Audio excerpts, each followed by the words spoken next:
Hello, my name is Parker Thomas, and I'm here to talk about privacy.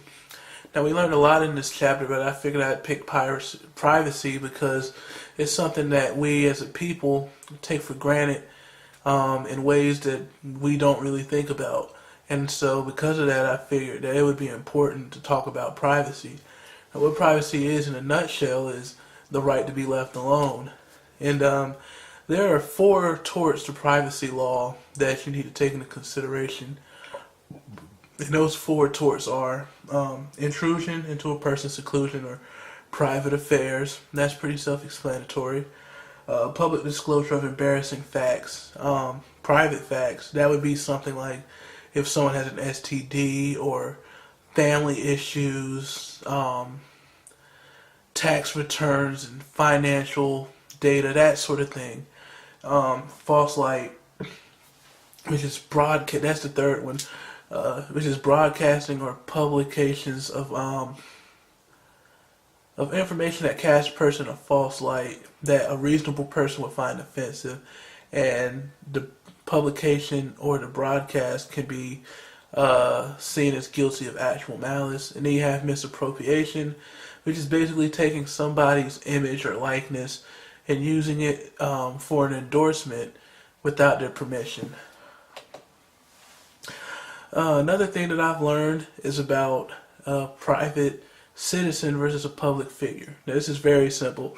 A public figure or official is someone like a politician or a celebrity like Donald Trump or Kim Kardashian, respectively. And then a private citizen is someone like me, just a person you meet on the street. The difference in privacy is that private citizens have more expectation of privacy than a celebrity or a politician has because they're in the public light constantly. That being said, that does not mean that they don't have the right to privacy. And here's some laws here's some cases which illustrate that. The first one I'm going to talk to you about is Gawker versus Onansi. Now, in this case, a paparazzo by the name of Donald Gawker was basically harassing Miss Onansi, who is Jacqueline Kennedy Onansi, which is JFK's wife or widow. He was just going above and beyond to get pictures of her, from jumping in front of her son while he's riding his bike, to showing up at the private schools, to riding his boat near her while she's swimming. He just really intruded into their boundaries, and he went to court for it. And the courts pretty much ruled that he was overreaching his boundaries, and they basically told him that he had to stay a certain distance away from their family, and things like that. He violated it, and of course he went to court again. This time they told him, you're either going to go to jail or you have to promise to stop taking pictures of her. And he actually did stop taking pictures of her after that, until her death. And what that case essentially established is that just because someone's a celebrity, there are limits to the type of pictures and things and the methods that you can take to get said pictures. So then we have this other case which deals with Princess Diana's death. The anti-paparazzi law was created as a response to that because the paparazzi's bright flashing lights blinded the driver of the vehicle that Princess Diana was in, which caused her death. So the anti-paparazzi law states that it is a physical invasion of privacy if a media person trespasses to obtain pictures of or audio of a family of personal activities on a private property where there's a reasonable expectation of privacy. And then there's a second part of that law which introduces the concept of constructive invasion of privacy. And that's basically when you are taking pictures or getting audio with enhancements like a boom mic or snake cam or telephoto lens or just any other sort of device that you would need to get information private information. That's basically what that law prohibits. If you can't get it with a regular camera and you have to add enhancements, you're intruding on somebody's privacy. That's just the way it is, according to that case.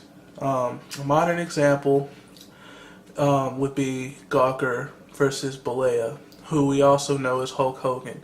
I won't spend a lot of time on this because we already went over it in class, but basically Hulk Hogan, he was recorded having a sexual affair with his friend's wife, Heather Clem. That's who he was having sex with.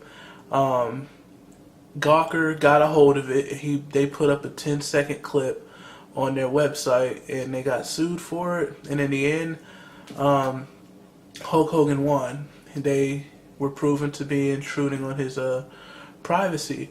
Even though Hulk Hogan is a celebrity, Hulk Hogan, his defense, which I think won him the case, was that Hulk Hogan is a character. So even though his character talked about his sexual conquest in his books and interviews, Terry Bollea is a real person, and they infringed on Terry Bollea's rights, and he also didn't know he was being recorded too. And in the end, he ended up winning $115 million for this case. So Gawker learned a very expensive lesson on somebody's privacy and just what is pushing the envelope. And they pushed the envelope a little too far. And as a result, they had to file bankruptcy. So basically what I've learned the most, because I didn't know this before, is that even though a celebrity is larger than life and we all want to take pictures with them and get the latest scoop, if you're a paparazzi, they have rights, you know. They're still human beings in the end, and if you push too hard, they will push back, and you will have to pay a very hefty price for intruding on somebody's privacy. So that is my video diary. I hope you enjoyed it. I hope you learned something. Until next time, I will see you later.